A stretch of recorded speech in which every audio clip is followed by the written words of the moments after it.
Bom dia, meus alunos. Eu sou a professora Raquel, para quem não me conhece, e vamos trabalhar esse semestre por esse recurso que é à distância, né? Aulas à distância. Eu fiquei sabendo que as aulas serão apenas assíncronas, ou seja, é um prefixo de negação, sincronia no mesmo momento. Então, isso significa que não teremos aulas online, tudo no mesmo horário, né? Esquisito isso, mas enfim, foi a notícia que eu recebi. Eu estou fazendo essa disciplina, Literatura Brasileira 3, eu acho que nesse sistema à distância. Primeiro porque há uma coisa aí que me permite fazer isso em função da minha idade.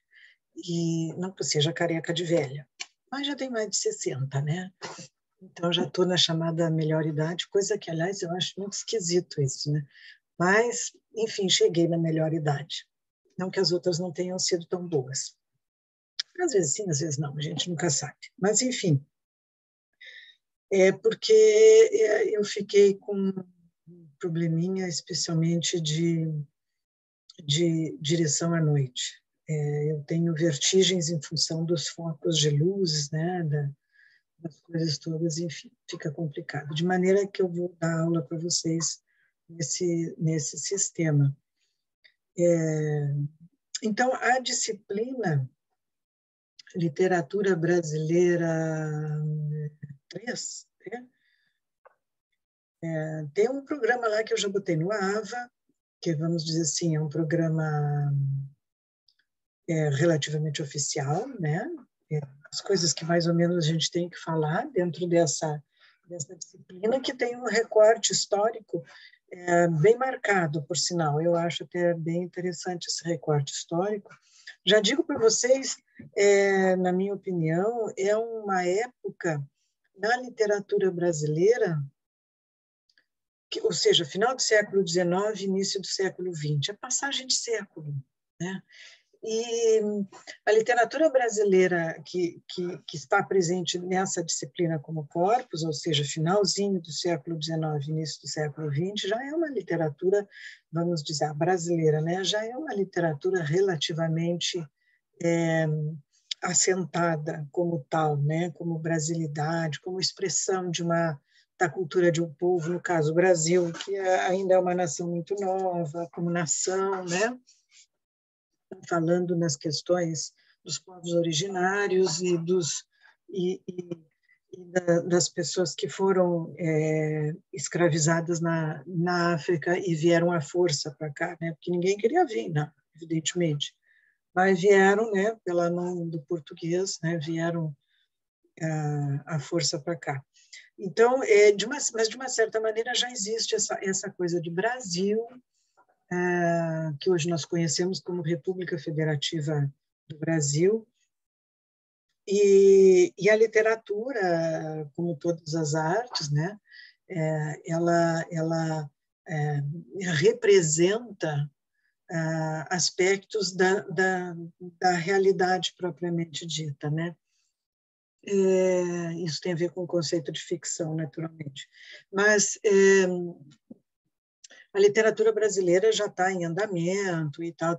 Eu imagino que vocês devam ter visto alguma coisa sobre isso com a professora Mayrim. Acho que foi a Mayrim que deu aula para vocês o ano passado. Não sei. Mas, enfim, vocês já devem ter lido Machado de Assis, evidentemente, já leram O Bom Crioulo, já leram A Carne, do Júlio Ribeiro, já leram, sei lá eu, quantos romances, narrativas, especialmente as narrativas longas, que são muito presentes nesse final do século XIX, né? Aquilo que a gente chama de impressionismo com Ateneu, naturalismo, realismo, etc., esses ismos todos, né? E que tem uma vinculação muito forte, né? Esses ismos estão muito vinculados, né, ainda aquele caráter de formação da literatura brasileira. Não estou pensando no livro do Antônio Cândido, mas esse processo através do qual a literatura brasileira vai se tornando brasileira como expressão de uma nação,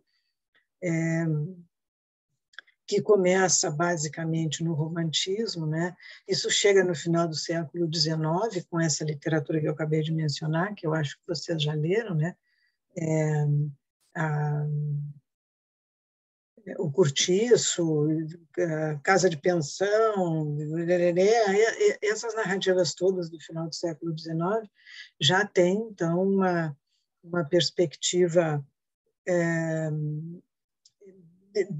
dessa construção, desse imaginário, né, do que seja Brasil.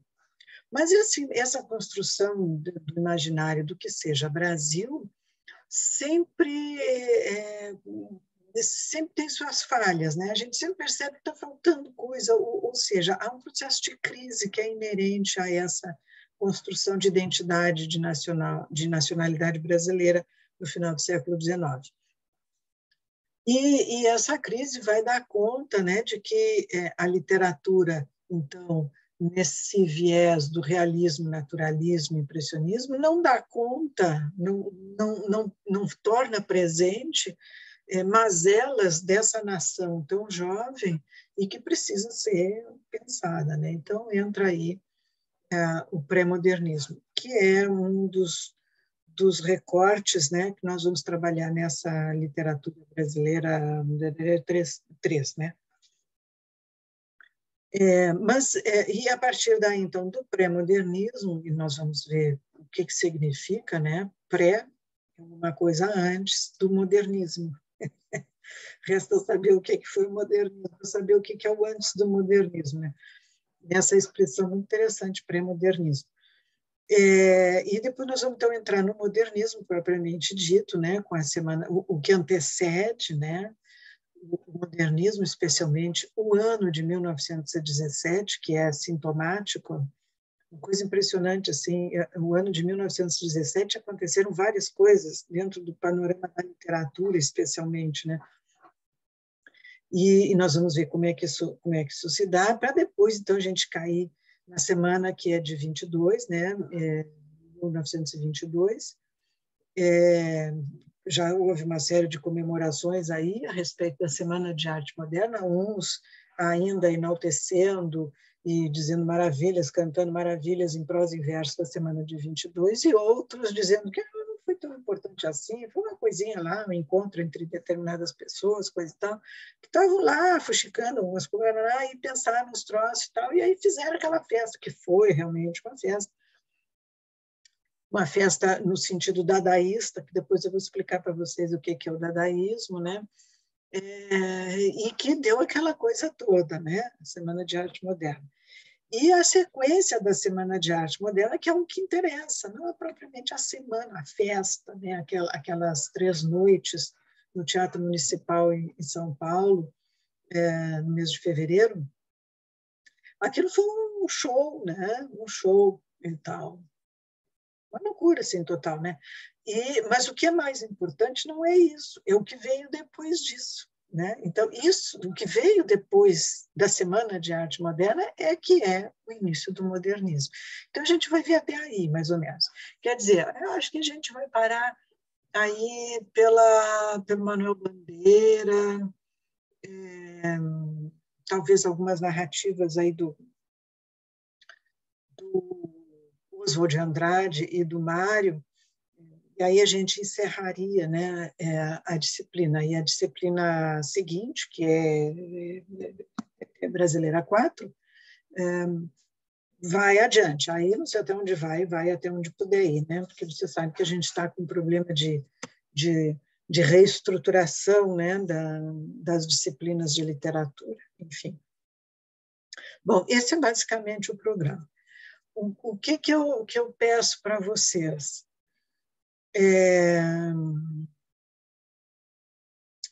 Eu acho que foi, porque é o meu e-mail oficial da universidade, Raquel souza@furg.br. Bem, eu vejo esse e-mail uma vez na vida e outra na morte. Eu acho muito chatinho aquele programa, eu acho um pé no saco aquilo. Então, quem quiser falar comigo, pode me acessar, né, pelo e-mail que eu sempre uso, que todo mundo já sabe, eu acho, né? É raquelrolando2@hotmail.com. Aí vocês me mandam mensagem, sei lá, perguntas, etc, etc, o que vocês quiserem. Bom, eu não botei essas coisas ainda, eu acho, assim, eu estou entrando hoje, né, no negócio. Eu botei pouca coisa, não, acho que eu só abri a disciplina no AVA, não cheguei a botar nada. Vou botando, né? Vocês podem acessar, então, o dia que vocês quiserem, porque eu gostaria de fazer aula síncrona. Assim, a gente combina e tal, aí todo mundo se encontra no horário das aulas, porque é muito mais interessante, né? Porque aí vocês me perguntam na hora as coisas e eu vou respondendo, aí também já vou falando bobagem, falo um monte de bobagem, essas coisas. Mas aí uma conversa leva a outra, um papo puxa a outro, tal, e a coisa vai adiante, né? Mas vou ver se vai ser possível fazer isso. Acho que sim, né? Eu sou da coisa assim, se há governo, eu sou contra. Não vou falar muito disso agora, porque isso vai ser um problemão. Épocas de eleição, né? Então, os ânimos estão, não por causa das eleições, mas por causa da última eleição, os ânimos estão bastante alterados e tal, e não sei o que vou contribuir para as discordâncias. Bem, então, a disciplina é para a gente ver esse recorte histórico-literário, que tem algumas questões estéticas aí envolvidas, né? E que se refletem nas questões éticas, né? Então, vocês sabem que a literatura, as artes, de uma forma geral, mas vamos falar da literatura, que é o nosso caso, é o que eu mal e porcamente conheço algumas coisinhas. A literatura é um complexo criado pela espécie humana, pela mente humana, que vai juntar, para poder se expressar, vai juntar duas coisas extremamente importantes. Ambas são extremamente importantes. Uma questão estética, que vocês podem chamar isso de forma, mas não apenas forma, aquela coisa chatinha que a pessoa diz, qual é a forma do poema? O poema é um soneto, 2 quartetos, 2 tercetos, um saco isso. Isso não é exatamente forma, isso é a carapaça da coisa. A forma é como ele é construído esteticamente. Por exemplo, uma narrativa. Se tem um narrador em primeira pessoa, forma não é apenas dizer assim, é o narrador em primeira pessoa. Está muito que bem, mas e daí? Que grande coisa que é o narrador em primeira pessoa. A estética é ver de que maneira esse narrador, que tem tais e tais características, vai influenciar naquilo que ele tem que contar. Isso é estética. Então, a gente vai ver, por exemplo, eu quero ver com vocês, do ponto de vista da estética, bem diferentes, 2 poemas que falam absolutamente a mesma coisa. Mas os resultados são opostos. Isso é estética. Então, a literatura ela é feita a partir de uma composição estética, forma, junto com uma tensão constante e de extrema importância, junto com aquilo que se quer dizer, ou seja, a ética, também chamada de conteúdo. Essas duas coisas, que são extremamente importantes, são indissociáveis no plano da literatura. Vocês não conseguem falar de literatura dissociando essas coisas, porque uma está dentro da outra, uma depende da outra. Eu tenho que contar uma coisa, mas como é que eu vou contar? Eu tenho que eleger uma forma para contar esta coisa que eu tenho que contar.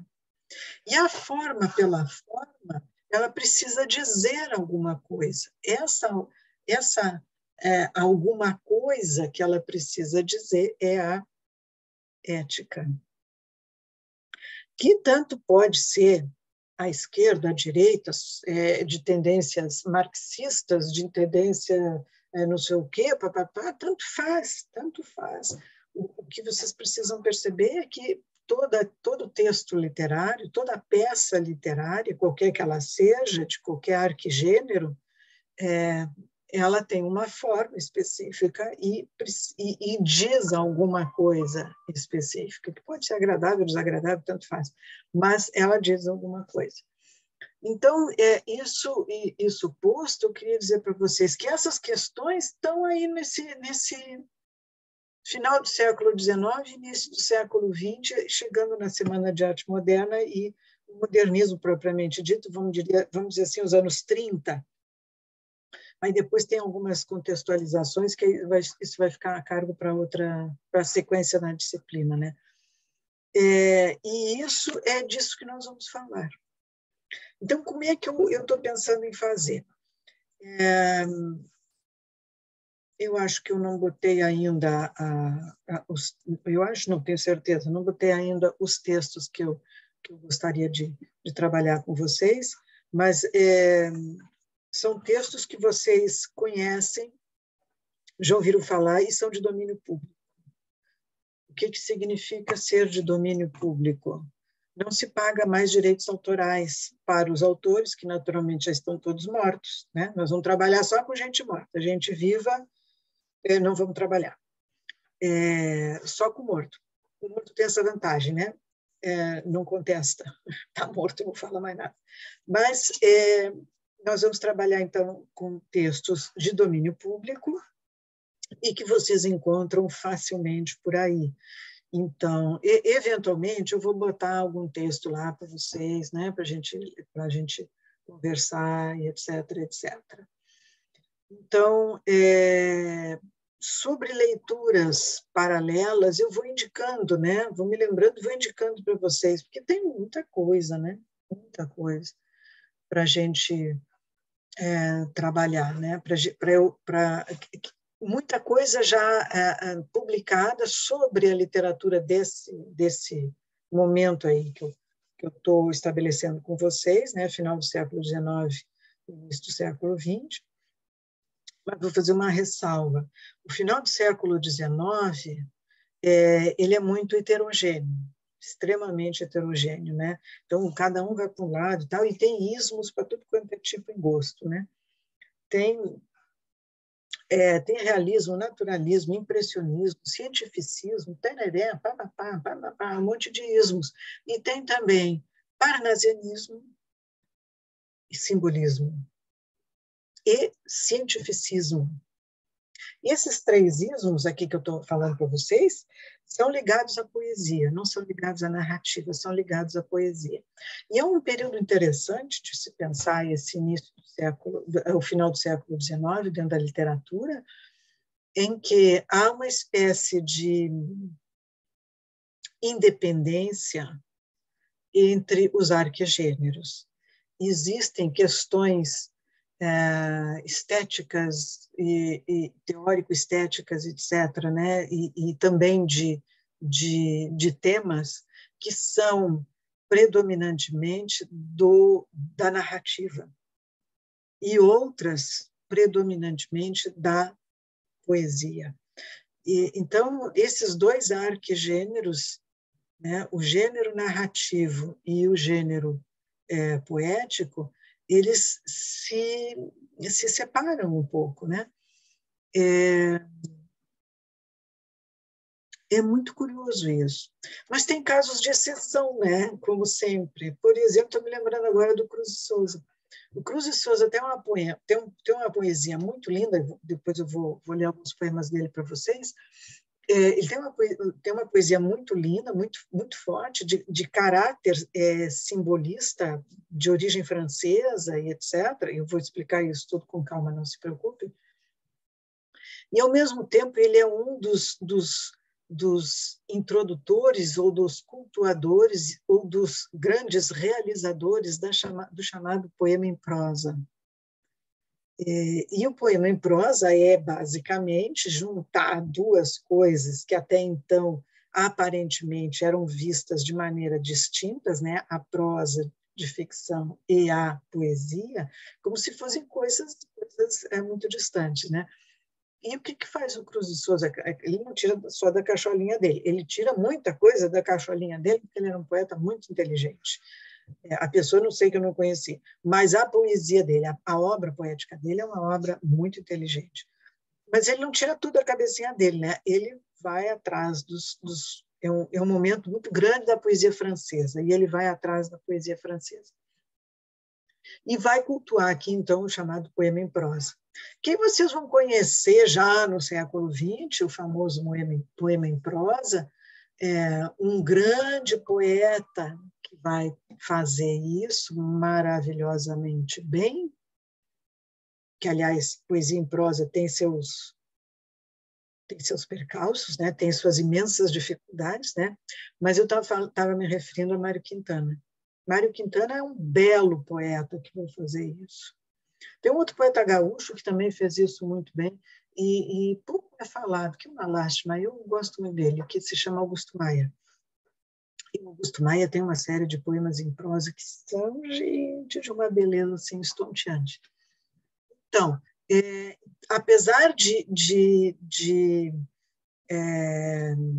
a gente pensar na literatura dessa época como coisas distantes, né? A poesia e a prosa de ficção, coisas distantes, que geralmente da maior parte das vezes né? Há momentos em que isso bagunça tudo, por exemplo, com o poema em prosa. Nossa, essa conversa toda, já nem sei o que eu queria dizer para vocês, mas nós vamos começar por aí, né? Sim, eu vou começar pela poesia, né? Que eu não sei se isso foi visto na literatura 2, né? Brasileira 2. Acho que foi a Mayrim que trabalhou com a Brasileira 2, não me lembro, ou a Lu, mas tanto faz. De qualquer maneira, eu quero começar com vocês com a poesia desse turbilhão aí da passagem de século, né? Aí nós temos 3 grandes poetas. Claro, tem muito mais poetas, mas 3 grandes poetas para a gente pensar esse final de século XIX. Olavo Bilac, que é um clássico. Vamos ver o que não é chato nele. Ele tem uma poesia patrioteira, assim, mas de uma chatice astronômica, assim, muito chata, muito chata. Embora, do ponto de vista estético, ela é impecável. Mas falta, assim, sobre aquilo que ele está falando, né? Mas, enfim, nós vamos ver algumas coisas do Olavo Bilac, que eu acho ele muito interessante. Aí nós vamos ver um outro cara, que eu já falei agora há pouco,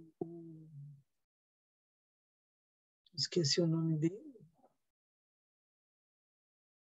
Gente, deu um branco. Cruz de Souza. O Cruz de Souza, que era de Santa Catarina, da Ilha do Desterro, hoje chamada, ironicamente, de Florianópolis, né? Marechal Floriano Peixoto, que foi quem mandou acabar lá com o negócio na ilha, que hoje ele dá um nome, né? Antigamente chamava-se Ilha do Desterro. Bom, tá, mas nós vamos ver também Augusto dos Anjos. Nossa, esse cara era muito doidão, muito doidão. Ele publicou um livro apenas, né? Chamado Eu. Olha só, o cara era doidíssimo, doidíssimo. E ele vai trazer para a poesia muitas coisas do ambiente científico que está acontecendo aí no final do século XIX. Aí a gente pula para o século XX, né? E eu não posso deixar de falar nas teorias do pré-modernismo. Então, vamos conversar um pouquinho sobre o pré-modernismo, coisa e tal, o que significa isso, quais eram as intenções, via de regra, né? Porque sempre, para toda regra, há exceções, nesse caso há várias, mas vamos ver a regra e tal. E vamos ver o que isso significa. E aí, claro, eu tenho que passar para vocês, né, algumas coisas básicas. Por exemplo, Sertões de Euclides da Cunha, que, passado o impacto inicial da leitura, primeira vez que a gente lê os Sertões de Euclides da Cunha, dá vontade de chorar, porque, além de ser um tarugão, isso pensando só no último volume, né? Não vamos ver todos os sertões, né? Todos os sertões, vamos passar a vida lendo, mas só o último volume. E o último volume, que é onde tem a narrativa propriamente dita, né? Que se trata basicamente de uma reportagem jornalística, mas vamos dar uma passada pelos sertões, porque é importante a gente observar no fundo do texto o que é que está, né? Aí as questões estéticas vão ficar um pouquinho à parte e vamos pensar nas questões éticas, que está lá nos Sertões. E o que isso tem a ver com a literatura, já que não é um romance, né? Mas é uma reportagem jornalística com pitadas romanescas. E, na verdade, ele cria um universo muito grande, né? Que a gente chama de universo diegético, e para falar sobre o Brasil. E aí entram as formulações desse período, né? A influência das ciências sociais, da história, da geografia, e etc., para se pensar o Brasil. Quem é o Brasil no início do século XX, bem finalzinho do século XIX e início do século XX? Quem é o Brasil? Por consequência, quem é o brasileiro? Mas aí a gente já não pensa no singular, o brasileiro, né? A gente tem que pensar quem são os brasileiros. E isso muda tudo. Essa perspectiva do uno, da unidade para o plural, muda tudo. E isso está lá nos Sertões, de Euclides da Cunha. Vamos ver isto, que é bem interessante. É forte isso, bastante forte. Aí, na sequência, vão aparecer textos regionalistas, né? O pré-modernismo tem muito de renascimento do regionalismo, que o Alencar começou e tal, mas o Alencar romântico, aquela coisa bonitinha, tudo acaba bem e tal. Aqui não, nem tudo acaba bem, muito pelo contrário. E um dos exemplos mais marcantes, não o único, mas um dos mais marcantes, é Simões Lopes Neto, que, aliás, muito inteligente literariamente falando. Acho a narrativa do Simões belíssima. Não porque ele é gaúcho, mas também porque ele é gaúcho. Mas é belíssima, é belíssima. E ele é um grande escritor. Mas não vou tratar muito dele, porque existe a disciplina de literatura do Rio Grande do Sul e eu tenho a impressão de que o Mauro trabalha bastante com Simões Lopes Neto. Mas na falta do grande escritor regionalista do Simões Lopes Neto, fica Monteiro Lobato, que não chega aos pés do Simões no regionalismo. Mas vai produzir depois coisas maravilhosas na literatura infanto-juvenil, geniais. Eu, quando era menina, fui leitora, né, de Monteiro Lobato. E aí nós não vamos ver essa literatura maravilhosa dele, que é essa literatura infanto-juvenil, né, como Reinações de Narizinho e etc., né, aquela coisa toda linda. Isso daria um curso imenso, né, só sobre Monteiro Lobato e suas elucubrações. Mas vamos ver como ele se comporta mais ou menos, né? O regionalismo se comporta mais ou menos dentro desse ambiente do final do século XIX, já no início do século XX, e vamos terminar então essa primeira parte com um clássico. Eu não posso fugir dos clássicos, né? Com o clássico Triste Fim de Policarpo Quaresma. Para mim, um dos títulos mais lindos da literatura brasileira é esse, porque já anuncia, né, Triste Fim é sinônimo de morte, né, eufemismo para morte, do Policarpo Quaresma. Então, a gente já sabe que ele morre, né, começa a ler o texto, já sabe, ele vai morrer, o Policarpo vai morrer, vai morrer. Mas enquanto ele não morre, ele vive, a gente vai vendo uma discussão muito linda e muitas vezes poética sobre essa identidade nacional ou as identidades nacional, que a gente ainda hoje está à cata disso, né? Aí termina o primeiro bimestre, vamos para o segundo bimestre, que é a Semana de Arte Moderna e suas consequências, que são as mais imprevisíveis, né? Que aconteceram. E aí vem, então, um processo de carnavalização intenso, né? Feito prioritariamente, primeiramente, por esse pequeno grupo que se reúne em São Paulo, né? E que vão, não apenas a literatura vai fazer alguma coisa, mas vai se juntar com as outras artes, com a música, com a escultura, a pintura, e etc. Né? E aí a gente vai ver, então, florescer uma outra perspectiva sobre a brasilidade, né? Ou as possibilidades de reconhecimento de um Brasil plural. E vamos nos encaminhar, então, depois para os anos 30, com a poesia e a narrativa desse início, né, do modernismo brasileiro enquanto realizações literárias.